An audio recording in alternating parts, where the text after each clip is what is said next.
Come on. What is up, everybody? You know what time it is. It's FranchisOR Bust, and Trevor's in the house, and Katie.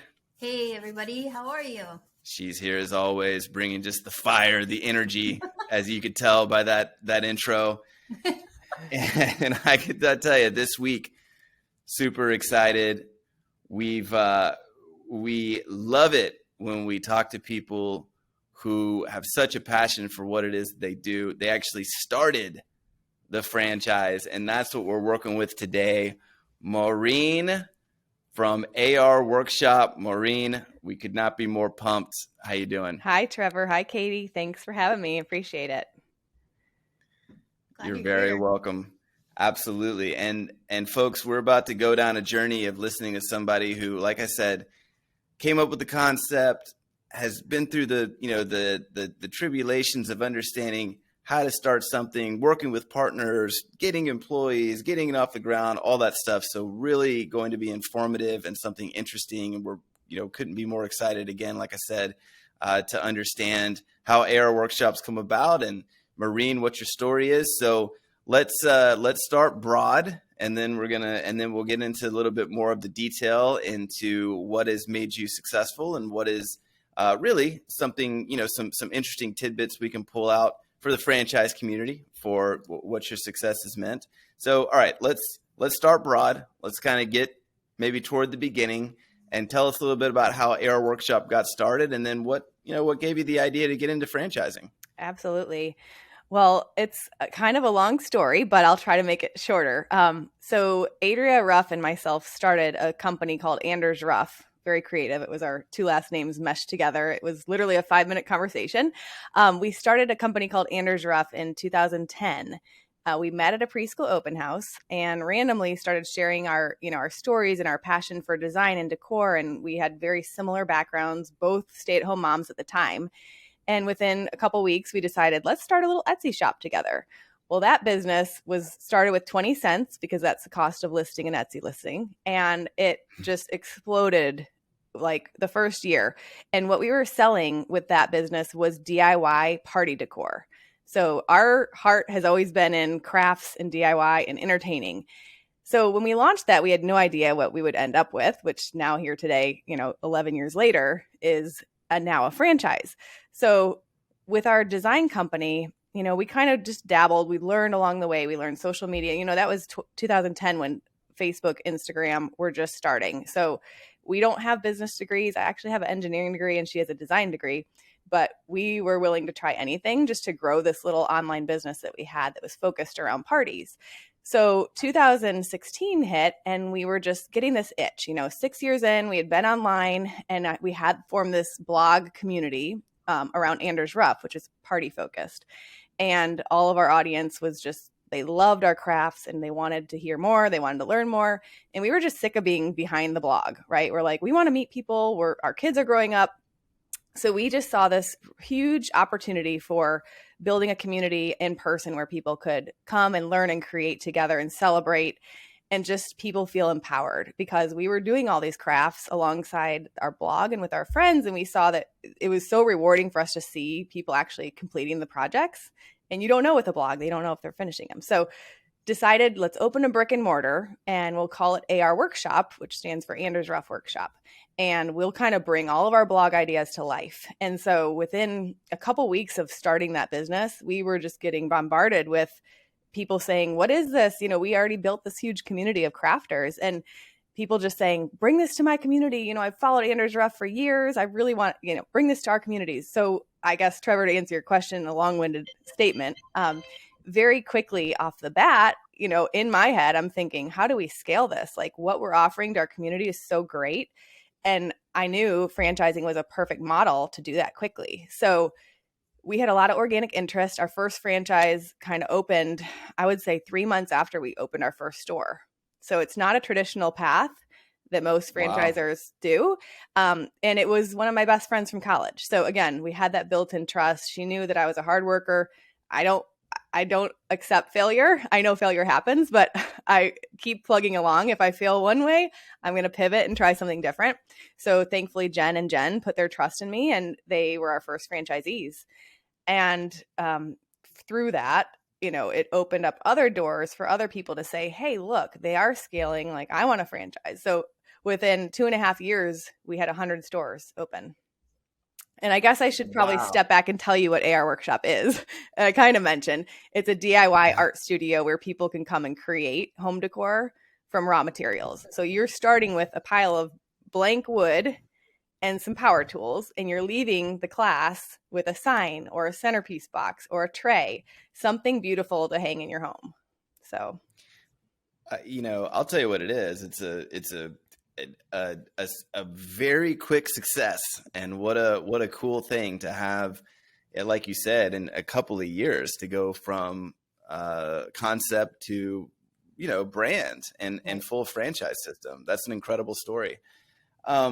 It's something that a couple of things you mentioned there that I found really interesting. One being that you kind of had a partner in crime, and someone that you were sort of in it together with, but also that you all were really just doing something you enjoyed, and that it feels like a lot of the franchise brands that I know of and the franchise brands that we've spoken to that don't kind of get created via a capital investment model, but just get created organically like you all did. That's where it starts. It starts at that passion. It starts at like, we like to do something. We like to do it, and we're just going to go for it. So maybe expand upon that a little bit. Like how do you, I guess, how have you taken that passion and really injected it into a franchise model, and into getting other people involved in that passion and getting franchisees bought in to what you all are so excited about? Yeah, I mean, you're exactly right. Like, we put our heart and soul into it. It is like we live and breathe DIY and crafts. And growing up, I always wanted to be a teacher, and I always wanted to be an artist, but I went into engineering, which is so weird. And I always loved entrepreneurship. And so you kind of mesh those together. People always say, like, turn your hobby into a job. And I'm like, this doesn't even feel like a job to me. And I feel like that's what gives us the longevity. When people ask me, like, are you in it for the long haul? Are you going to be able to like handle when times get tough? Well, I think we all kind of went through that with 2020 and 2021. And if I didn't have that passion, I think people would feel that, right? So I wake up so excited to tackle each day because of that passion. And I feel like with that, your brain just thinks creatively. Like, you're in it. It's your livelihood. It's your life. And it's like your goal in life. It's just, I live and breathe it. So I'm going to make sure that whatever we do, as times change, trends change, that passion comes to life and gives me that platform to kind of grow the business. You are, I will say, you are strange, because most engineers don't have that. The engineer mindset is not that entrepreneur, right? I refuse to lose. I know. Risk it all mindset. I know. My husband's like, you don't really have a real engineering degree. We laugh about it because he's biomedical and I was industrial and operations. So my side of engineering is more business related. It's really around like those operational, tasks. So it's very natural for me to be nerdy with processes, which is what franchising is. When we created our first store, I was documenting everything. I was nerding out over it. Like, how do we make this efficient? Like, if I had to teach someone else how to do this, how would I do it without even knowing really that we were going to make it a franchise? That's just my natural kind of mindset. But then I do have that creative side, which allows me to kind of come up with the designs and the projects and the marketing and all those things. As a non-funded company, we were wearing every hat: marketing, sales, customer service, HR. We were all those departments. Absolutely. Well, and that always translates so well when you bring new franchisees on and they speak to you and you can tell them, hey, I've done it. I know what you're about to do. And this is the recipe. Talk a little bit about, the business you're in. You've got folks, they come in, they're able to create, they're able to go home with something that they've made and that they enjoy. You all are in the, people walk in, maybe they're not having the best day. They walk out, they have a smile on their face. They feel good about themselves. The longevity of that type of experience is never ending, right? Because that's kind of a human experience. Talk about how that has fueled, just maybe fueled the growth model, right, of where you guys at with speaking to new potential franchisees, letting them know like, hey, Right. You're getting people into something cool. They're going to you're going to get customers. Oh, yeah. They're going to want to do it. And how's that fuel the growth? Yeah, I love it. We want to inspire and empower through creativity. That is our mission. And I love making people feel good. I think I'm a pleaser. And so seeing people that are so, they feel so fulfilled and proud of themselves. Like, who doesn't want to feel good about making something themselves and something you can brag about? And we give them those bragging rights. And it's something that they hang on their walls or they put on their table, and they can constantly look at that and remember that memory that they made and show it off to their friends and family. And it's just that kind of feel good, like the endorphins you get from being like, I did that. And everybody wants those compliments. And so it becomes this kind of cycle of people that they become addicted. Like they want to come back and do more crafts, and people that aren't even at all remotely crafty come in. And the least, the people that will say, I do not have any skills, they walk away so proud. And you hit the nail on the head. I mean, it's a feel good thing. And I think you hear that, Katie? You could even go. Yeah, I could go. do it. Yeah. You're actually talking me into it. You need no skills. Yeah. You can just hop right in there. Yeah. Go for it. I mean, I've got no skills. This is perfect. Perfect. That's right. And we forgot to mention, like, most of our locations have BYO, or they sell wine or beer. So you're in a creative environment, you're using power tools and drinking wine. It's the perfect combination, really. It's fun all around. It is fun all around. And I didn't mention this either, but we also have a boutique section of our workshop. So early on, we just wanted to make this a place that we would want to hang out with our girlfriends. And we're like, who doesn't like to craft, celebrate, and shop? And so it's all those things. And so people come in and make their project. They also can shop the boutique section to pair some retail items with their projects. So if you're not a creative person, like Katie, if you came in and you're like, I need you to help me with this centerpiece box, I just made it. How do I make it look good on my table? We can help you with the different fillers and things like that. So it's this whole experience, which more and more I'm learning and hearing, people want to buy experiences. Things are, it's great. You can buy a sign anywhere. You can go to Hobby Lobby, Walmart, any of those stores, but we're giving people this experience so it's more valuable, and they're creating that connection. Without question. And people especially kind of think now as we're rounding through how things have been, they want some joy. They want a little fun, a little happiness. Right. And you guys are in the smiles on faces business. Yes. And that's a good business to be in. Yep. Talk a little bit, so many folks who may listen to this understand getting the franchise business off the ground. You got the idea, you got the passion, these things happen. Then, whoa, we're on a rocket ship. We've got 100 locations. We've got, 150. What is happening? How do you go from kind of that emerging phase of, wow, we got a lot to figure out, to, okay, we're not really emerging quite anymore. We still are, but we know we have a plan, and now we have a plan for truly like growing into really what's going to become a nationwide brand. Right. What goes into that? What type of goal setting is happening? What type of planning is happening? How are you going to make that kind of the trajectory you're on really a realization? Oh yeah. I mean, we're sitting at around 150 locations, and definitely, there are growing pains. I mean, we grew so fast. I think, it's a huge part of it is just the team.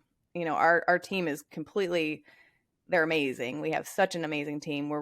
My goal as the CEO is to make sure I'm aligning my team with what their true unique abilities are.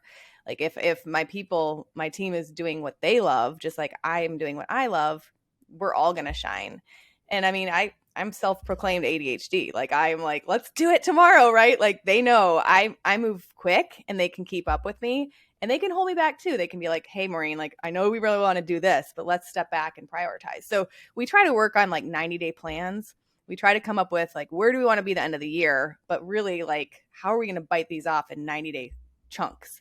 And we learn, we listen. I mean, from day one, I had a text relationship with all of our franchisees. I still do.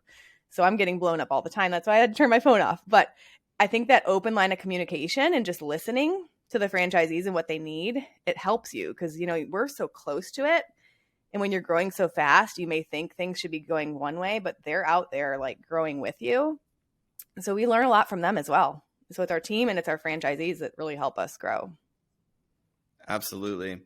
Are you all on a kind of a traditional buy model of, hey, I'm going to, buy a certain city or a certain location? Or are you all pushing for more of like a, hey, buy a multi-location or a regional? Like if someone's listening to this and they're thinking, wow, that's cool. I like the idea of, AR workshop, and I love the story, and the founder is talking and all that. What's you all's model for, for a potential new franchisee coming on board? Yeah, that's a great question. Our stores thrive when they are owner operated. So if you're an investor and you're like, I want to invest my money, like that doesn't work as well for our model. It's just, we do the best when it's owner operated. And granted, some of our franchisees have managers and some of them have multiple locations, but it's really like that human connection. I mean, we're in a creative space, the owner being there present for some of the classes and getting to know the customers. That's really what works well for us because it's all about that experience and the connections. So really we're just selling individual franchise locations. We don't sell areas currently. We do have some locations, like I said, that have multiple stores. There's some partnerships that have 3 or 4 locations, but a majority of them are individually owned and operated. And really we're teaching them to kind of compare themselves to themselves. So like grow your business because there's so much opportunity within each territory. We really want them to kind of focus and optimize that location, the one location. Now, I know you want to crush your competition, right? Competition squashed. But what have you, as you look out at the landscape inside of your industry and you see, your competitors and what's going on, how are some of the lay of the land sort of fueling you guys' decision making for like, all right, this is how we want to be unique. Right. This is what's going to set us apart. Yeah. What is that kind of set apart that you're looking at as your competition? Yeah, I think for us, brand and just our brand is so important, just that consistency and the elevated kind of lounge style workshop. So we don't really want to be like, I mean, it is messy in there, right? There's paint splatters, people have had a good time, but when you walk in, it's a comforting place. It feels very high end and loungy and you feel like you're in your girlfriend's home. We pride ourselves on our designs. At the end of the day, like I mentioned, like people want the experience, but they also want something that looks really good. And so we offer a variety of projects and really on trend, if not trend setting designs. We try to get inspired by different things. Ader and I still design every project that comes out of the workshop. So any design you see on our website, those are things that we still have designed. That's the lifeblood of our business has been design. So because we're so close to that and that's kind of set the tone for the brand, it's had consistency across all 6 years. And we do the differentiators for us. I mean, we're non-toxic. We want to use all non-toxic stain. That's important to us that you're comfortable in our environment. And then we also have the different elements, like the different mediums. We're not just canvas or just wood. You can come and knit a chunky blanket. We also empower other artists in the community. So we like to bring in guest instructors because we realize there are skills out there that we want our customers to have, like hand lettering or the art of charcuterie or flower arranging, things that we can bring in that are more specialized. So that's kind of what sets us apart, I would say. I think there's room for everybody, though. I mean, I'm competitive, but I think that we have we're differentiated in a certain way that, if people are copying us or following us, they're always going to be a few steps behind. And we just want to make sure that we're I don't even like to look at the competition because I like to be inspired by other things and not what my competitors are doing. So. Yeah, they can try to copy you, but you know what? Squash. Yeah, originality. They're going down. Artists love to be original, and me being competitive, I'm like, okay, how are we going to be original next, right? We're always thinking 5 steps ahead. Very cool. Something as you're speaking to me about all this, I can't help but wonder: are you a robot? Because it seems as though this is too much to do. I mean, what an inspirational thing, because you and your partner are still making the designs. You got 100 few locations. You're texting all of the franchisees. Yeah. Are you maybe looking off on the horizon to say like, no, maybe that's not, maybe that's not entirely possible when we have, 500 locations. Right. Yeah. The text thing, we have stopped handing out my cell phone number as much, but I mean, like I mentioned, I'm so passionate about it. I don't feel like I'm working. I am a workaholic. So, and I have 2 kids that are 14 and 16, my IT department over here. So I do have to kind of have that work-life integration and balance. My husband also has a career too. So, it is not easy, especially when you're kind of leading the pack and having to wear so many hats. But like I mentioned, we have a great team, and I'm the first to admit when there's something on my list that maybe I don't feel like I'm the best at, or something I just don't enjoy, and I try to find a fit for that. I don't want to just plop all my dirty work on someone's plate, though. I'm very mindful of who I give my tasks to. I just make sure that our team is all aligned and communicate. But yeah, I'm not a robot. I don't sleep a ton, but I do, it goes in phases. I'm just very excited and passionate about what we do. So it makes sense. So, there's something we talk about almost every time here, and we've been touching on it a lot. And the reason we've been touching on it through your experience and through what you've been saying is because it is a true fundamental. It's a fundamental of success, and that is that the culture of your leadership team has to set the tone for the entire brand, and whether that means you have 20 locations or you have 2,000 locations, the culture of that leadership team sets the tone for the brand, and the franchisees feed off of that. Right. And then the employees of the franchisees feed off that too. So maybe talk us through a little bit about your value system, the things that you really push, your cultural ideals as you, I mean, as you look to grow and look to push those down. Yeah, absolutely. It is so important. And I say every day, I want my team to love working for AR Workshop. I want it to be fun because they put a lot of hours in, right? And you have to love what you do. So our motto that's written all over our aprons is work hard, play hard. And so we do work hard, but we also play hard. And what we're doing is fun. So it should be a fun place to work. Not every task is fun, but most things. We like to celebrate successes, small or large. We admit failures. We build each other up, and we show gratitude.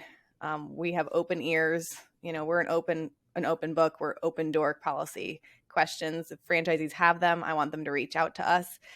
So it's not like this level of hierarchy. You'll see me, the devil's in the details. And that's what I feel like kind of has made us all successful, is that even though I may be CEO and I'm running the thing, I still am not too, proud to get in and help. Like, okay, I'll just design that. Let me help you do that. Or can you help me with this? Like, just, I'm not ever going to be hands off. Like, it's just my nature is to be into the details. And I feel like that's really, the team likes that, because they're like, Maureen will help us with that. Like, if we need to ask her, and then they're very mindful of what they do ask me to help with. Right. So this level, giving people ownership though, has been a game changer. Like knowing, okay, Libby, you've got this task. I trust you to make decisions. I feel like they are more invested, and they value just being part of the team. We have franchisees that are constantly reaching out like, can I work for the corporate team? I think we make it look fun, and it is fun. And so we want to share that with our franchisees. I love that. So culture of joy and a culture of empowerment. I mean, you can't go wrong there. Right. Absolutely. And you all, you've mentioned several times, hey, this is a passion project. It exploded, and we're so excited. And, we were able to grow, and it seems like we're really able to take the creative side of your brain and the creative side of what's going on, and then get into the mud of what it means to be a franchisor. Talk about how the interplay there happens, because as many who may listen to this might know, and you certainly know, there's a lot of things that go into being at starting a franchise and being a franchisor and keeping it running. You got to deal with lawyers, you got to deal with banks, you got to deal with all this stuff that is not exactly creative. Right. And that's not the smiles part of the whole scenario. Right. So that when the customer comes walking in, all they experience is the joy and what you intend them to. So talk through what it's like, and what it has been your journey wise to just setting the thing up and getting it off the ground, and how you were able to not let that detract from your passion and from what the mission was. Right. I mean, I think that's the biggest thing is we've learned so much with signing on new franchise partners, and just making that kind of vetting process, that's been the biggest learning experience. Is like, we knew that we wanted to interview and be very specific about who's representing the brand. But what we've learned over time is like, you have to have a passion for the DIY, but you also have to know how to run a business. And a lot of our franchisees have never owned businesses, but they have that kind of baseline knowledge through different work experience. And we can teach that, and we can share the wealth of the knowledge. And so a big thing that we love to do is share. And of course, every word, a lot of words we use have the letters AR in them, by the way. So like you'll hear share, HARE. Anyway, I like we do a lot of case studies that are highlighting, our franchise partners and what they're doing. And we're not too proud to say, wow, what they're doing is great. Let's take that and make it something that we can roll out to everybody. Like, our eyes are open, they're growing with us. So we like to kind of use our franchise partners to kind of help us see what customers are asking for and things like that. But there's a lot of lessons along the way. Yeah, it's not all fun. I mean, the lawyers, the FDD every year, the renewal, it's not all fun and games. I just try to make sure that I allocate time in my schedule to do the things that fill my cup, right? The design side. So I have time blocked on my calendar to have those elements, or else I'm going to lose that fuel. I need to have kind of the balance of those things. Absolutely. And for those of you 40 and older, we got to remember these guys are adopting the TLC mantra. Not too proud, right. Not too proud. Yeah. That's where she's getting in there, and she's saying, you know what, we're gonna do whatever it takes, Exactly. whatever it takes to make sure we're successful. For sure. And that's amazing, Maureen. Okay, cool. So we're establishing all the good stuff here. We got the culture down to passion. We understand what needs to be done. You guys are looking and eyeing at growth.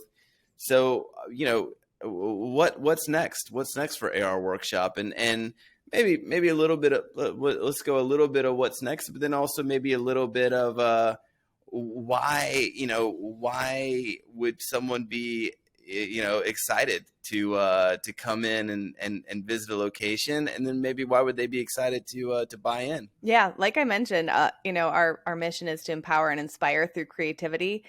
And I think the biggest thing that I've learned is there are so many people out there that are looking for a change, and they're looking to kind of be their own boss, own a business, but don't know where to start. And our business is creative, and there's not a ton of creative businesses out there that you can start as a franchise. And so we find that people come from all different backgrounds. I mean, people who have been teachers, event planners, corporate, stay-at-home moms. We give them all the tools they need to be successful. That's what drives us. Ultimately, we want to make sure that we're setting our franchise partners up for success. So that's why somebody might want to join AR, is that they know that they're part of this bigger community and they have the support. That's the biggest thing we hear is, I'm afraid to open a business. I don't know where to start. Well, guess what? You have our leadership team, and then you have another layer that's all your franchise partners and your workshop sisters. So that it's the beauty of it, is we have such a close-knit group. And why somebody would want to come into the shop is just, most of the day we're all sitting there on our computers typing away. We're on our phones. When do we ever look up and just like take a deep breath? And there is something to be said for art therapy and creating things from scratch. And we make it so easy that you walk away feeling like a success. And even if you had the hardest day possible, you're going to walk out of an AR workshop feeling like a complete success. So, I hope people will come give it a shot. We also have youth programs like summer camps and things like that. And we just want to teach people that you can do it. I mean, I was told as a kid, you can do anything. My dad was always like, don't use a saw. You might chop your hand off. And I'm like, I'm fearless. Like, you're not going to tell me no. I'm going to learn how to use a saw and use a power drill and a nail gun. And that's those are the skills that we want women and men to learn. But yeah, what's next for AR? We really are leaning into our retail boutique side of things. We know that we have a great offering with our workshops, but we also know that, people are constantly looking for a unique, customized gift. And so if you don't have time to come make something, you can purchase one of our finished products. We'll make it for you. And it's still handmade, and it's like, given all the love you can imagine. And the whole retail side of things, some private label items we've been working on. We have our own line of chunky knit yarn. We also have our own furniture line of paint. So we're expanding upon those avenues because we know people, when they fall in love with AR Workshop, they want more of it. And so we just want to give them what they're asking for. Did you hear that, everybody? I hope you've been paying attention. I hope that you've been wanting to glean information because you just got it from Maureen. All right. And we've been so excited to have you on FranchisOR Bust. Katie, is it even a question? Should we even break the wheel out? Because they're clearly on their way to success. Well, we'll give it, you know what? We'll give it a spin. We'll give it a whirl. Okay. Either way. And let's spin the wheel. I just feel To see what? Well, come on! It's almost like that wheel's biased. I don't know. It's so strange. Man! oh, I love it. I don't buy it. I don't buy it either. That was that's nonsense. strange. But Maureen, we really I don't buy appreciate it. you. AR Workshop, everybody. What a cool concept. Go in. You're having a bad day. The day just got better. You made something. You go home. You're proud of it. You're in the smiles on faces business, and we love that. Thank you guys so much, Trevor and Katie. I appreciate it. Yes, definitely. Take some pictures.